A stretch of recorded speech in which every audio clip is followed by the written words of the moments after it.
दिव्यात भटक्या कुत्र्यांचा 2 वर्षाच्या मुलीवर हल्ला।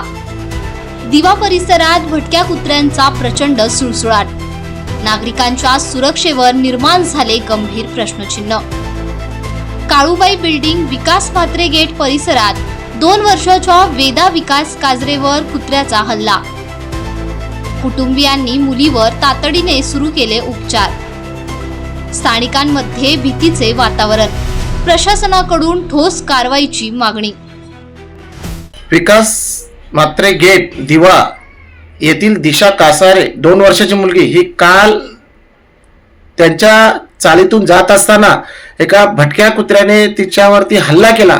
या हल्ल्यात ती जखमी झालेली आहे।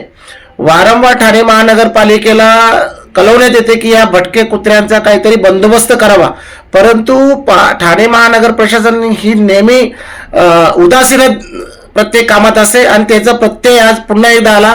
या बालिकेचा जीव जाता जाता वाचलेला आहे। आता तरी ठाणे महानगरपालिकेचे डोळे उघडतील का?